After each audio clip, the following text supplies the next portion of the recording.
Watch and burn. Hey everyone.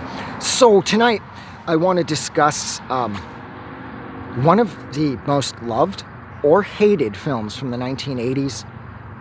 I fall on the side of loving it, but the movie in question is, oh Christ, I have no idea when this came out. I'm going to guess and say 1987's Weekend at Bernie's.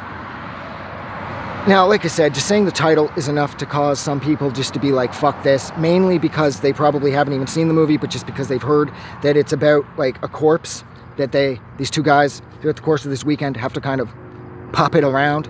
And I know that most people feel that that's sort of dumb because they think that, you know, the corpse is going to start to rot, it's going to start to smell bad. But what people always seem to forget about this is this movie, even part two, but this movie especially really only takes place over the course of roughly 24 hours. And so Bernie's corpse, I mean, he would be kind of rigor mortis after, say, the 15th hour, that's for sure, and he's still not. But don't forget, too, that this is a work of fiction, and this isn't a documentary about two guys that puppet around some dead guy at his big fucking island estate so they can party. I love this movie. This sums up just how stupid the 80s were, but how sometimes that 1980s stupidity can pull off real strokes of genius. Because this movie is really funny, and Bernie he's not just a prop. That's, I think, my favorite thing about this, is, of course, he is just a prop, but he's not just a prop. He's still a very big physical part of this film, and he's such an obstacle that Larry and Richard have to sort of compete with, because once it's found out that Bernie's dead, that's the end of their fun weekend at his little island getaway. Big fucking house on the fucking point, and he's like, there's this roaming party that goes from massive estate to massive estate on this island that's filled with all these uber rich people. And I just love this movie. Like, I mean, there is a plot. They're invited up to Bernie's place for the weekend so Bernie can kill them because they accidentally discovered that Bernie's been ripping off the company. They just don't know it yet. So he sets them up as being in love with each other, and now one of them needs to pay for their sex change operation. So they stole the money for that reason, and then they were going to be found at Bernie's place with the money. Like, I don't know exactly how that would work, because, you know, if, oh shit, they know I'm stealing, so I'm going to invite them up to my place and kill them. I mean, what are they doing at your place? They're just two of your billions of employees, and these two guys are complete underachievers. They just kind of stumbled onto this, and so suddenly you're like besties with them, and you're bringing them up to your palace on your mountaintop there. And then they show up dead? I mean, come on, dude. That's weird. You're gonna go to prison.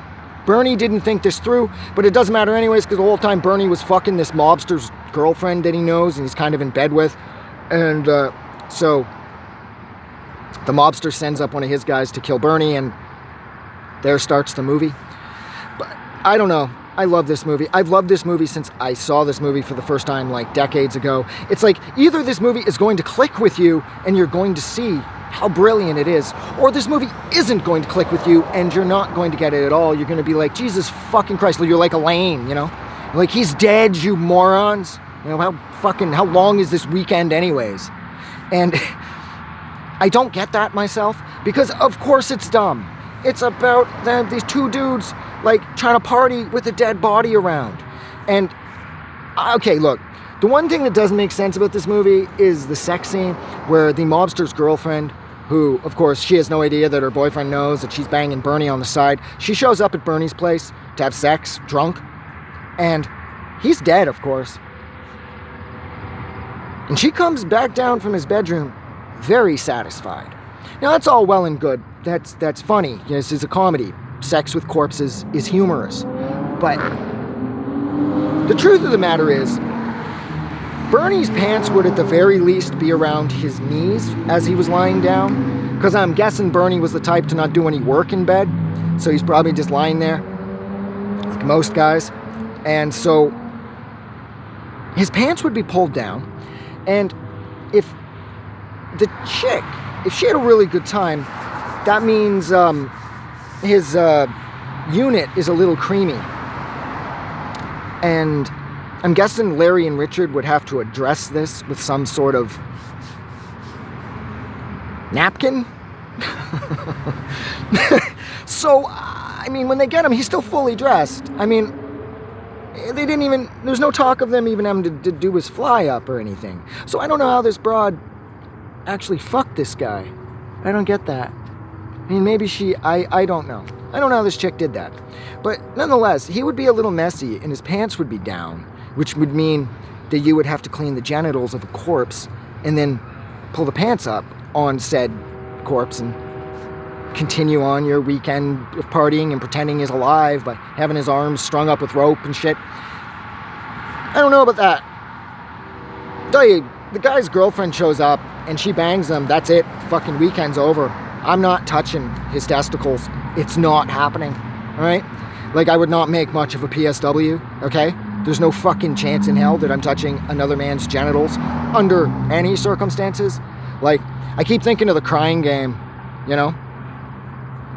When, what's his name? I think it's Forrest Whitaker. When he has to pee, and the guy that's kidnapped him's got to pull his dick out. I'm not pulling your dick out. It's not happening. You're going to soil yourself. I'm not touching your penis.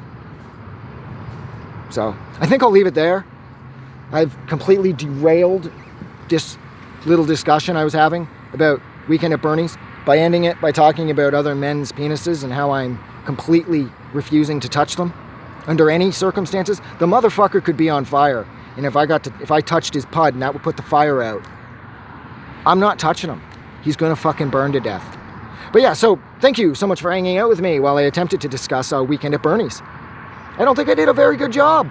As a matter of fact, like I said, I think towards the end, this kind of went off the rails. I am never going to make money off YouTube.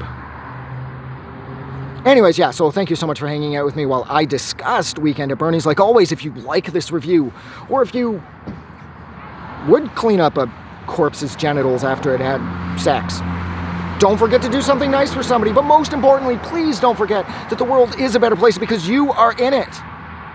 I'm gonna go. Still thinking about Bernie's dick. I just wanted to say thank you for making it through the entire video. I really appreciate it. And I'm going to remind everyone one more time, even though I've probably already done this in the video that you just watched, to please click the like button as well as the subscribe button because it helps this channel grow. And thank you for hitting like and subscribe, and we will see you guys really soon.